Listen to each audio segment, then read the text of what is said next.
வணக்கம்.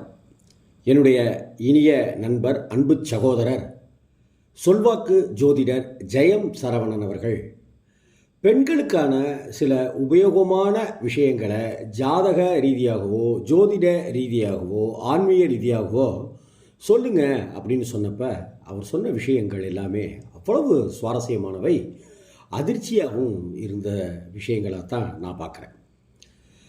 ஆண்களுக்கு மனைவியை குறிக்கும் கிரகம் சுக்கிரன், பெண்களுக்கு கணவரை குறிக்கும் கிரகம் செவ்வாய். எனவே கணவர் நலமாகவும் வளமாகவும் பலத்துடனும் நலத்துடனும் நீண்ட ஆயுளுடனும் வாழ செவ்வாய் சார்ந்த விஷயங்களை தொடர்ந்து செஞ்சுட்டு வந்தாலே போதும், நினைச்சது நடந்துடும், ஆரோக்கியம் கிடைச்சிடும். முதல்ல செவ்வாயோட தன்மைகளை நாம் தெரிஞ்சுக்கணும் அப்படின்னு. செவ்வாயோட நிறம் அடர் சிவப்பு, அதாவது மெரூன் கலர்னு சொல்லலாம். குணம் ராஜசம், கோப குணம். பூ அப்படின்னாக்க பூக்கள் வகையில் செண்பகப்பூ, ரத்தினத்தில் பவழம். தானியங்களில் பார்த்தா செவ்வாய்க்குரியது துவரம்பருப்பு. பெண்கள் தங்கள் நெற்றியில் இடும் குங்குமம் சிவப்பு. அந்த காலத்திலையும் இந்த காலத்திலையும் பெண்கள் தாலியில் பவளமணிகளை கோர்த்துக்கிறது தான் எதுக்காகன்னா செவ்வாய் அப்படிங்கிற அந்த கணவருக்காகத்தான்.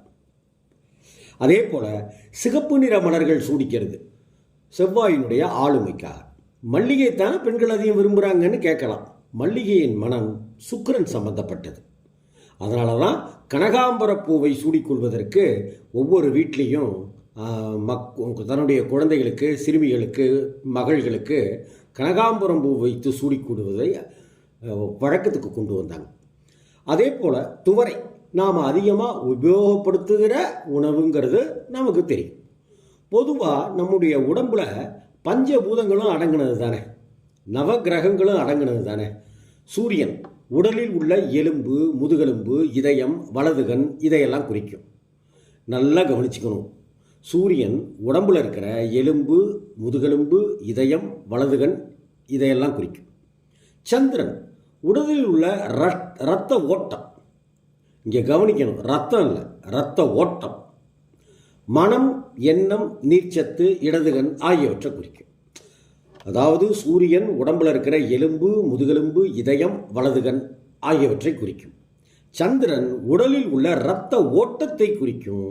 மனம், எண்ணம், நீர்ச்சத்து, இடதுகன் ஆகியவற்றை குறிக்கும். புதன் தோல், ஸ்கின், அதை குறிக்கும். பச்சை நரம்புகள்னு சொல்லுவோமே, அதை குறிக்கும் புதன். குரு மூளையையும் வயிறையும் குறிக்கக்கூடியது. சுக்கிரன் உடலில் உள்ள சுரப்பிகளான கணையம், சுரப்பிகள், விந்து மற்றும் கருப்பையை பார்க்கக்கூடியது. சனி ஜீரண உறுப்புகள், முதுகு, மூட்டுகள். ராகு நவத்வாரங்கள், உடம்புல இருக்கிற நவத்வாரங்கள். கேது குடல், ஆசனவாய். செவ்வாய் ரத்தம் உற்பத்தியாகிற எலும்பு, மஜ்ஜை, பற்கள், நகம், புருவம். இதில் பெண்கள் கவனிக்க வேண்டியது என்னன்னு பார்க்கணும். உங்கள் பற்களை சுத்தமாகவும் ஆரோக்கியமாகவும் வச்சுக்கணும். பெண்களுக்கான விஷயத்தை சொல்வாக்கு ஜோதிடர் ஜெயம் சரவணன் சொல்கிறார். உங்கள் பற்களை சுத்தமாக ஆரோக்கியமாக வச்சுக்கங்க. நகத்தில் அழுக்குகள் சேராமலும் அதை நேர்த்தியாகவும் வச்சுக்கணும்.